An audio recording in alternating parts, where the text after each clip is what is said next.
하나님의 말씀은 요한복음 5장 1절부터 18절의 말씀입니다. 제가 읽도록 하겠습니다. 그 후에 유대인의 명절이 되어서 예수께서 예루살렘에 올라가시니라. 예루살렘에 있는 양문 곁에 히브리 말로 베데스라 하는 곳이 있으니 거기 행각 5이 있고 그 안에 많은 병자, 맹인, 다리 저는 사람, 혈기 마른 사람들이 누워서 물의 움직임을 기다리니 이는 천사가 가끔 못에 내려와 물을 움직이게 하는데 움직인 후에 먼저 들어가는 자는 어떤 병에 걸렸든지 낫게 되밀어라. 거기 38배 된 병자가 있더라. 예수께서 그 누운 것을 보시고 병이 벌써 오래된 줄 아시고 이르시되 네가 낫고자 하느냐? 병자가 대답하되 주여, 물이 움직일 때 나를 못에 넣어주는 사람이 없어 내가 가는 동안에 다른 사람이 먼저 내려가나이다. 예수께서 이르시되 일어나 내 자리를 들고 걸어가라 하시니 그 사람이 곧 나와서 자리를 들고 걸어가니라. 이날은 안식일이니 유대인들이 병 나은 사람에게 이르되 안식일인데 네가 자리를 들고 가는 것이 옳지 아니하니라. 대답하되 나를 낫게 한 그가 자리를 들고 걸어가라 하더라 하니 그들이 묻되 너에게 자리를 들고 걸어가라 한 사람이 누구냐 하되 고침을 받은 사람은 그가 누구인지 알지 못하니 이는 거기 사람이 많음으로 예수께서 이미 피하셨음이니라. 그 후에 예수께서 성전에서 그 사람을 만나 이르시되 보라, 네가 나았으니 더 심한 것이 생기지 않게 다시는 죄를 범하지 말라 하시니 그 사람이 유대인들에게 가서 자기를 고친 이는 예수라 하니라. 그러므로 안식일에 이런 일을 행하신다 하여 유대인들이 예수를 박해하게 된지라. 예수께서 그들에게 이르시되 내 아버지께서 이제까지 일하시니 나도 일한다 하시매 유대인들이 이로 말미암아 더욱 예수를 죽이고자 하니 이는 안식일을 범할 뿐만 아니라 하나님을 자기의 친아버지라 하여 자기를 하나님과 동등으로 삼으심이로라. 아멘. 기도하겠습니다. 하나님 아버지 감사합니다. 오늘도 하나님의 백성들이 예수 그리스도의 이름으로 주님의 날로 구별하여 하나님께 예배드리게 하심을 감사합니다. 이 시간 하나님께서 주장하셔서 하나님의 말씀 온전히 역사하도록 인도하여 주시옵소서. 부족한 자 지켜주시고 하나님의 뜻만이 온전히 전해지도록 도와주시옵소서. 하나님 앞에 겸손함으로 드리는 이 귀한 예배에 은혜로 충만케 해 주시옵소서. 예수님의 이름으로 기도드립니다. 아멘. 성경은 세상을 살아가는 사람들의 모습 정말로 잘 표현하고 있습니다. 또한 성경은 사람들이 세상을 어떻게 살아야 할 것인가를 정확하게 알려주고 있습니다. 지난주 우리 4장 마지막 부분에서 한 아버지의 이야기를 살펴보았습니다. 자기 아들이 곧 죽게 되어서 예수님을 찾아온 한 왕의 신하는 처음에는 아들을 살리기 위한 마음으로 니고데모와 같은 표적의 믿음을 붙잡고 주님 앞에 왔습니다. 그리고 그는 예수님을 만납니다. 그리고 나서는 사마리아 여인처럼 참된 믿음을 소유하게 됩니다. 그리고 믿음의 삶을 살아갑니다. 그런데 오늘 요한복음 5장에 소개되는 이 38년 동안 병을 앓고 있던 이 환자의 경우는 그 왕의 신하의 경우와 거의 반대의 경우입니다. 사마리아 여인의 경우처럼 예수님이 그를 찾아와서 만납니다. 그리고 예수님으로 인해 오랜 지병이 단번에 낫게 되었음에도 그 만남으로 이 사람의 믿음은 어떻게 변화했는지를 니고데모처럼 기록하지 않고 있습니다. 니고데모도 예수님을 만난 후에 그의 믿음이 어떻게 되었는지 기록하고 있지 않습니다. 오늘은 요한복음 5장에서 38년 동안이나 병을 앓고 있는 한 병자를 고치시는 예수님의 모습을 보게 됩니다. 38년 동안 병을 앓고 있으면서 연못가에 누워있을 수밖에 없는 사람, 생각해보면 참으로 불쌍한 사람입니다. 그런데 긍휼히 여기신 예수님께서 그를 사랑하셔서 능력으로 고쳐주시는 아름다운 이야기를 끝나지 않습니다. 오히려 예수님께서 이 환자를 고치시는 것을 발단으로 해서 이제부터 예수님을 죽이고자 하는 유대인의 움직임이 시작됩니다. 요한복음 5장은 그래서 그 분위기가 아주 크게 변화되는 순간입니다. 예수님께서 이 환자를 고치신 것으로 인해 유대인들이 예수를 박해하고 죽이고자 했다. 이것은 이제 예수님의 사역이 겉으로 드러나게 알려지기 시작했다는 증거입니다. 이제 예수님은 십자가의 죽음을 향해 발걸음을 떼기 시작하셨습니다. 요한복음 5장에 이 38년 된 병자를 살리신 이 사건은 예수님이 누구신지, 그분이 어떤 분으로서 이제 십자가를 향하기 시작하는지를 잘 나타내 주고 있습니다. 저와 여러분, 우리는 예수님을 믿는 사람입니다. 그런데 분명히 알아야 될 것은 예수님이 어떤 사람이기에 우리가 믿느냐는 사실입니다. 오늘 이야기는 요한복음 앞부분에 있는 요한이 정리한 그 예수에 관한 모든 것들을 정말로 잘 표현하고 있는, 상징적으로 잘 표현하고 있는 내용이 담겨 있습니다. 예수님은 세상에 오셨습니다. 죄인을 위해서 오셨어요. 그리고 그분은 참 빛으로 오셨습니다. 이 세상의 소망입니다. 그리고 그분께는 은혜와 진리가 가득합니다. 그리고 그분 예수님은 하나님의 아들입니다. 우리는 이 예수를 믿는 것입니다. 그리고 예수의 이런 것들을 믿는 것입니다. 이 예수를 믿고 사는 저와 여러분들입니다. 살펴보도록 하겠습니다. 첫 번째, 예수님은 이 세상을 찾아오신 분이에요. 죄인들을 위하여. 본문이 어떤 명절인지 밝히지는 않지만 예수님은 한 유대 명절에 예루살렘으로 갑니다. 절기라는 것은 하나님께서 너희들 내 앞에 나와야 한다 하는 때이기 때문에 사람들은 자기의 거룩함을 유지해야 합니다. 하나님 앞에 나가기 위해서. 굳이 병자들이 가득 모여있는 베데스다 연못가에 가실 이유가 없는데, 아니 다른 사람들은 하나님께 경배하기 전에는 의도적으로 그런 곳이 부정하다 하면서 피해가는 그런 곳에 주님께서 가셨다는 얘기예요. 베데스다 연못가에 병자들이 많이 모여있는 이유가 무언가? 그것은 그들이 믿고 있는 미신 때문입니다. 그 미신이라는 것이 뭐냐면, 천사가 내려와서 물을 흔들면 그때 가장 먼저 그 못에 들어가는 사람이 무슨 병이든지 낫게 된다는 거예요. 그래서 이것을 믿고 각종 병을 앓고 있는 많은 병자들이 그 연못 주위에 가득히 모여 있습니다. 이것으로 예수님은 한 병자를 찾아오셨습니다. 예수님이 찾아오신 이 베데스다는 예수님의 이 땅에 오실 때 세상의 모습과 아주 비슷합니다. 모든 병이라는 것이 다 죄로 인한 것은 아니지만 죄는 병을 일으킵니다. 그래서 죄는 사망이 그 결과가 됩니다. 예수님은 죄인들을 찾아오셨습니다. 그런데 죄인들이 어떻게 살고 있었습니까? 그들은 자기들이 믿고 싶은 대로 믿으며 살았습니다. 자기들이 믿고 싶은 대로 믿는 삶이 뭡니까? 누구든지 기회가 주어졌을 때 가장 먼저 연못에 뛰어드는 삶입니다. 그것이 그들에게 성공입니다. 이것이 그들이 믿고 싶은 대로 사는 삶이었어요. 그러면 저와 여러분 한번 생각해 보십시오. 베데스다 연못가에 천사가 와서 물을 동요시켰다고 합시다. 어떤 난리가 거기서 일어나겠습니까? 굳이 말씀 안 드려도 여러분 여러 가지를 생각할 수 있을 것입니다. 먼저 들어가기 위해 각종 풍경이 나타날 것입니다. 여러분 상상에 맡깁니다. 그런데 한 사람만이 성공하게 되어 있어요. 가장 먼저 연못물에 들어간 사람입니다. 약한 자들 가운데서 그래도 강한 자가 이긴다는 얘기예요. 치유가 절실하게 필요한 사람이 치료받을 확률은 거의 없습니다. 이것은 정말로 단편적으로 표현한 이 세상 시스템의 모습이에요. 지금도 돌아가고 있는 이 세상이 그렇다는 얘기예요. 세상 시스템이 그렇다는 얘기예요. 여기에 예수님이 찾아오신 것이에요. 예수 없이 살아가는 오늘날 세상의 사람들 모습도 별로 다르지 않습니다. 병자들이 가득한 베데스다를 찾아오신 예수님, 죄인들이 가득한 이 세상에 찾아온 하나님의 아들 예수님입니다. 예수님은 죄인들을 위해서 이 세상을 찾아오신 분입니다. 두 번째, 예수님은 참 빛으로 오셨습니다.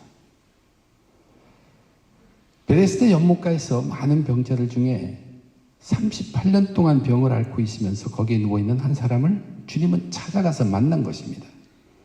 그 자에게 그의 모든 것을 아시면서 이렇게 묻습니다. 네가 낫고자 하느냐? 근데 그 사람은 네, 낫고자 합니다 라고 대답하지 않고 이렇게 답합니다. 주여, 물이 움직일 때 나를 못 넣어주는 사람이 없어서 내가 가는 동안에 다른 사람이 먼저 내려가나이다. 주님께서 네가 낫고자 하느냐 그 질문에 대한 답은 아예 생략을 했어요. 물론 낫고 싶죠. 그러나 그렇게 대답하는 시기는 이미 오래되었습니다. 그래서 그렇게 얘기하지 않고 바로 이렇게 이 사람의 대답에서 우리는 무엇을 느낍니까? 이 사람 속에는 맺혀 있는 게 응어리가 꽉 차 있습니다. 답답함이 그것을 먼저 호소한 것이에요. 오랜 기간 지나면서 마음에 쌓인 것. 왜 누가 나를 도와주지 않느냐? 좀 나를 도와주지. 이런 생각이 계속되고 더 발전되면서 어디까지 이르냐면 나는 아무 잘못도 없는데 그런 생각에까지 다다르게 됩니다. 그리고 거기에 많은 병자들이 있지만 나는 38년 동안 앓고 있는데 우열순위가 앞이란 얘기예요. 그래서 내가 가장 절실한 사람처럼 느껴지고 그럼에도 불구하고 아무도 도와주지 않고 자기가 어떻게 할 수도 있지 않고 이건 완전 절망적인 답답함입니다. 예수님이 네가 낫고자 하느냐 질문했을 때 자기가 가장 절실한 사람인 것처럼 이야기는 하지만 실제로 이 사람은 의지도 없고 소망도 잃어버린 자가 되어버렸습니다. 그 대신 불만이 꽉 차 있고 불평이 꽉 차 있고 불안함도 있고 그저 남을 비판하고만 있다는 얘기입니다.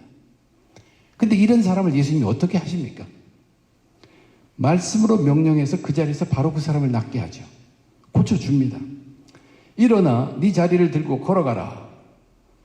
그 말씀하시면서 이미 너는 이제 나았다고 선포한 것입니다.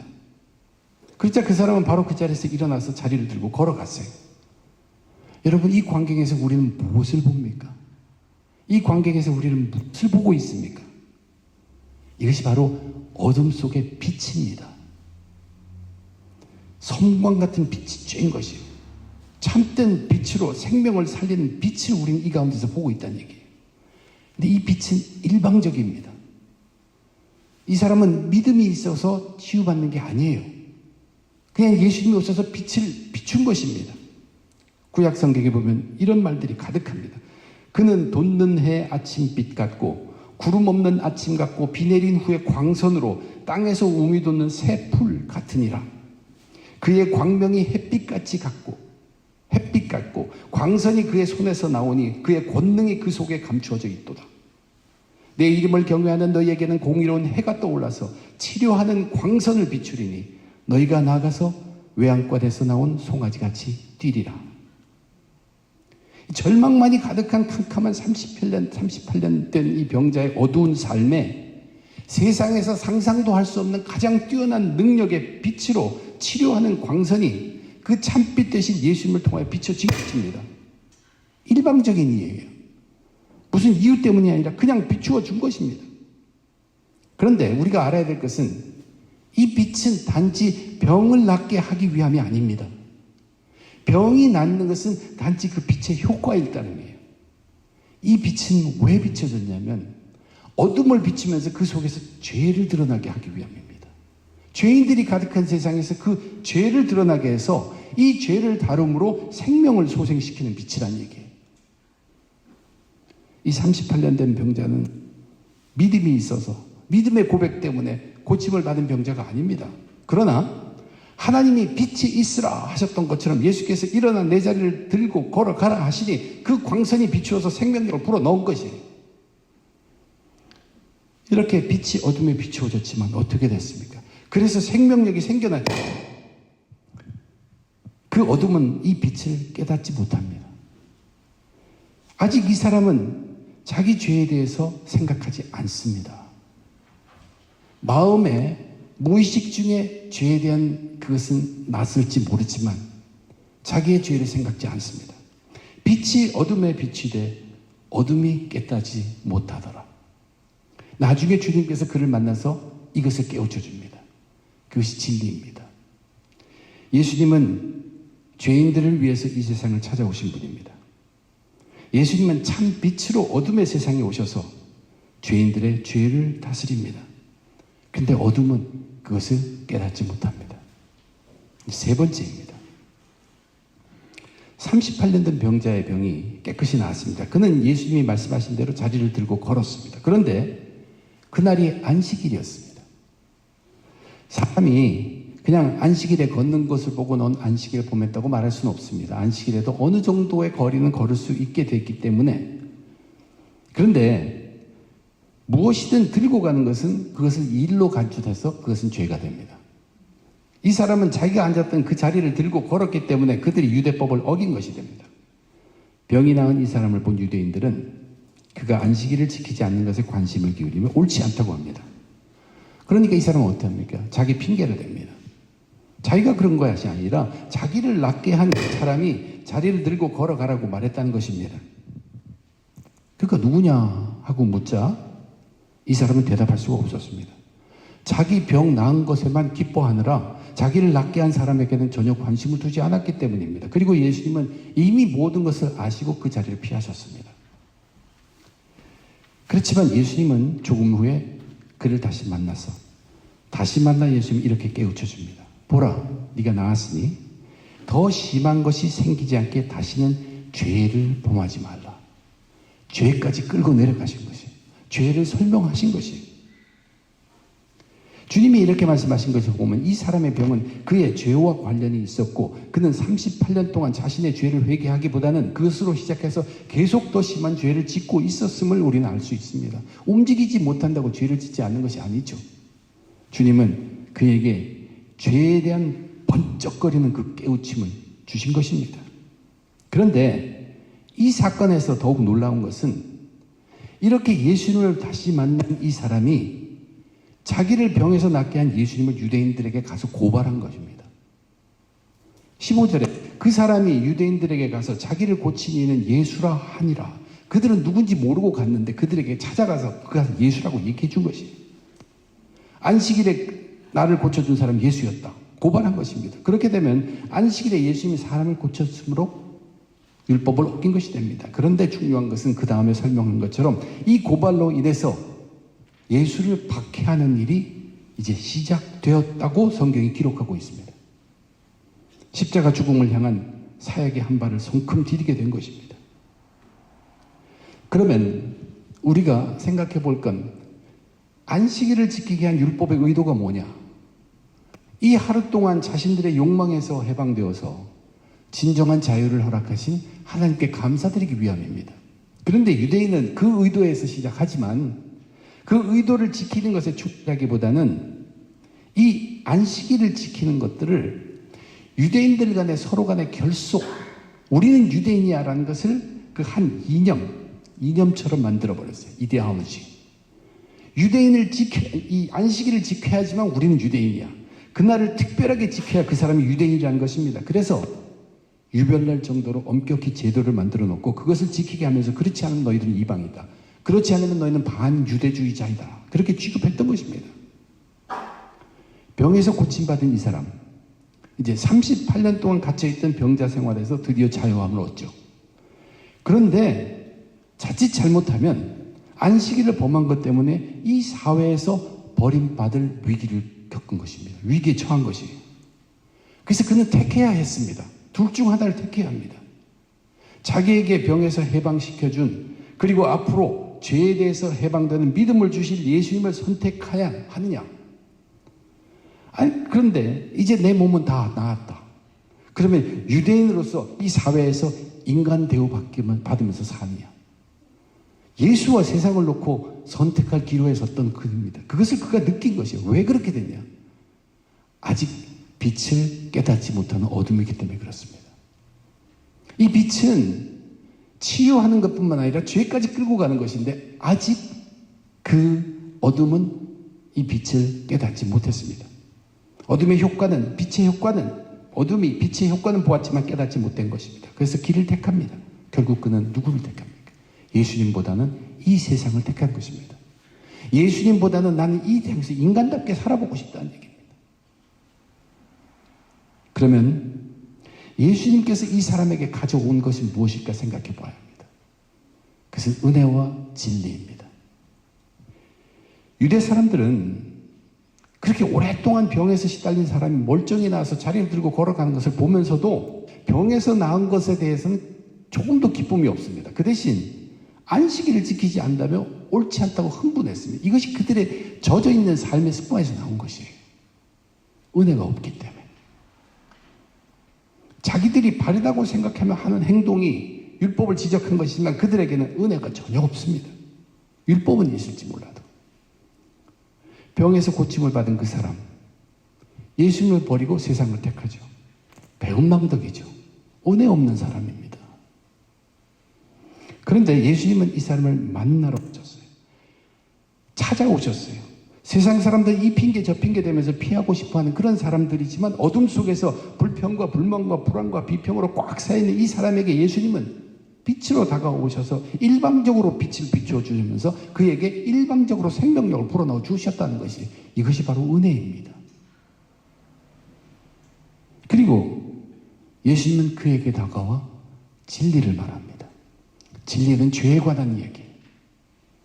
더 심한 것이 생기지 않게 다시는 죄를 범하지 말라. 엄청난 진리가 이 속에 있습니다. 더 심한 것이 언제 밝혀집니까? 바로 심판의 날이에요. 죄에 대한 확실한 깨달음이 있어야 한다고 진리를 알려주셨어요.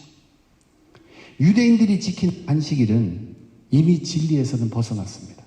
겉모양뿐인 미신을 믿는 것과 같은 이념일 따름입니다. 성경에 이런 말씀이 있었죠. 요한복음에 율법은 모세로 말미암아 주어진 것이요 은혜와 진리는 예수 그리스도로 말미암아 온 것이라. 첫째는 예수님이 죄인들을 위해서 이 세상을 찾아오신 분입니다.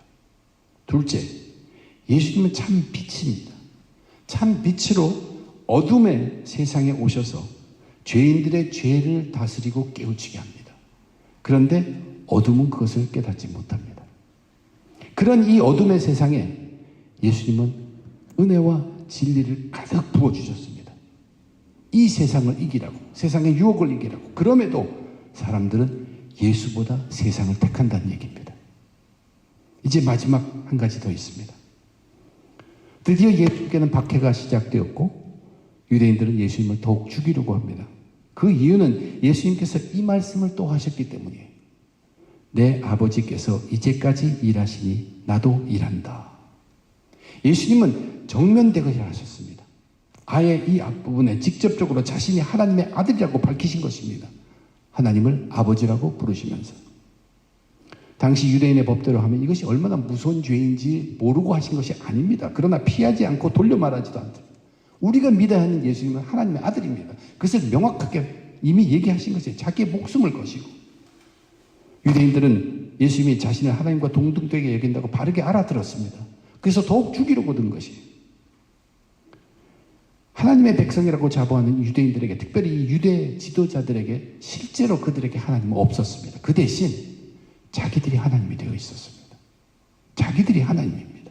자신들이 하나님처럼 행동하고 있었다는 것이에요.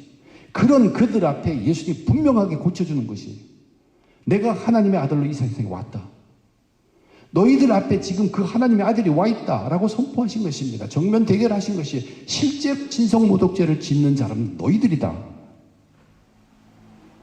그러면서 하나님은 지금도, 즉 안식일에도 하나님이 일하신다고 하시면서 그렇기 때문에 나도 아버지 따라 일했다. 안식일에 사람을 고쳤다. 창세기 2장 3절에 보면 하나님이 그 일곱째 날을 복되게 하사 거룩하게 하셨으니 하나님이 그 창조하시며 만드시던 모든 일을 마치시고 그날에 안식하셨음이니라. 이 말씀을 잘 보면요, 하나님은 안식일에 창조를 쉬신 것은 사실입니다. 그러나 그 만드신 모든 것들에게 복을 주시는 것과 창조하신 모든 것들을 거룩하게 하신 일을 쉬신 적은 한 번도 없습니다. 이런 얘기예요. 하나님은 온 세상을 창조해 놓고 그들이 그냥 저절로 알아서 돌아가게 그냥 두시면서 주무시거나 좋으시는 분이 아니란 뜻입니다. 그 대신 잠시도 쉬지 않고 모든 것이 복되도록 그리고 거룩하도록 살피시는 분입니다. 그런데 이 세상에 죄가 들어와서 복이 망가지고 거룩이 망가졌으니 하나님이 얼마나 더 마음 아프고 바쁘시겠습니까? 특별히 안식일은 이 창조된 모든 것들의 복과 거룩함이 하나님의 관심이었습니다. 예수님은 그래서 나도 하나님처럼 지금 이 안식일을 복되고 거룩하게 하기 위해요 이 일을 했다고 말씀하신 것입니다. 오늘날의 교회를 생각해 봅니다. 교회에 예수님이 우뚝 서야 하는 이유입니다. 그분이 예수님이 분명하게 교회 머리로 서 있지 않으면 교회에서 사람들이 하나님처럼 행세합니다. 그래서 예수님은 이 땅에 오셔서 자신이 하나님의 아들이라고 분명히 밝히셨습니다. 네 가지입니다. 예수님은 죄인들을 위하여 이 세상을 찾아오신 분이에요. 그리고 예수님은 참 빛으로 오셔서 어둠의 세상에 오셔서 죄인들의 죄를 다스리고 깨우칩니다. 근데 어둠은 그것을 깨닫지 못합니다. 그런 이 어둠의 세상에서 예수님에게는 은혜와 진리가 충만하게 넘쳐 세상에 가득 부어주셨습니다. 그럼에도 사람들은 예수보다 세상을 택합니다. 그런 죄인들 앞에 예수님은 하나님의 아들로 나타나신 것입니다. 예수님이 없는 세상, 자기가 죄인인 줄도 모르고 살아가는 죄에 빠져 사는 사람들로 가득한 세상입니다. 예수 없는 세상 사람들은 자기 소견에 좋은 대로 자기들이 믿고 싶은 대로 믿으며 살아갑니다. 그 세상은 절망과 어둠으로 가득합니다. 그런 그들에게 예수님은 빛으로 오십니다. 빛은 죄를 부숴버리고 생명을 얻기 위한 빛인데 사람들은 빛의 효과만 보려 했지 그 빛으로 죄를 이기려 하지 않고 그 빛으로 사망을 이기려 하지 않았다는 얘기입니다. 그러나 그 빛을 받아들이고 예수 안에 충만하여 넘치는 은혜와 진리로 살아가면 이 메마른 거짓된 이 세상의 유혹과 싸워서 빛으로 죄와 사망을 이기는 복과 거룩함을 얻게 된다는 것입니다. 그렇게 해서 영광 받으시기 원하는 하나님께 영광 돌리며 영원한 하나님의 세상 영생을 누리며 살아가는 것입니다. 우리가 분명히 알아야 될 것은 예수 믿는 사람들입니다. 예수 믿는 사람들은 예수에 어떻기 때문에 무엇 때문에 예수를 믿는지 명확하게 알아야 합니다. 우리더러 뭘 하라 하느냐 그것이 아니라 적어도 일주일에 한 번 정도는 우린 죄를 생각할 수 있어야 합니다. 주님은 이 죄 문제 때문에 이 땅에 오셨기 때문에 우리가 믿는 예수님은 세상에 오셨습니다. 죄 때문에 그렇습니다. 그리고 그분은 참 빛으로 죄를 끌어내려고 참 빛으로 세상의 소망으로 오셨습니다. 죄를 끌어내지 못하는 이 세상, 못하게 하는 이 세상과 싸우게 하시기 위해서 일단 그 빛을 받아들이고 우리는 은혜와 진리로 싸울 수 있도록 그분께는 은혜와 진리가 가득합니다. 그리고 그분 예수님은 바로 하나님의 뜻대로 이 세상을 그렇게 구원하시는 하나님의 아들이라는 사실이에요. 요한복음 1장부터 지금 5장에 들어왔는데 4장까지 걸쳐서 정리되어 있는 예수님이 바로 이 모습입니다. 예수님은 세상에 오셨습니다. 죄인들을 위해서 오셨습니다. 빛으로 오셨어요. 어둠이 깨닫지 못했습니다. 그에게는 은혜와 진리가 가득하다고 했어요. 이것으로 세상을 싸워 이기라는 얘기예요. 그리고 그분은 하나님의 아들이라는 것이에요. 우리는 이 예수를 붙들고 예수의 이런 것들을 붙들고 예수를 믿고 살아가는 것입니다. 기도하겠습니다. 하나님,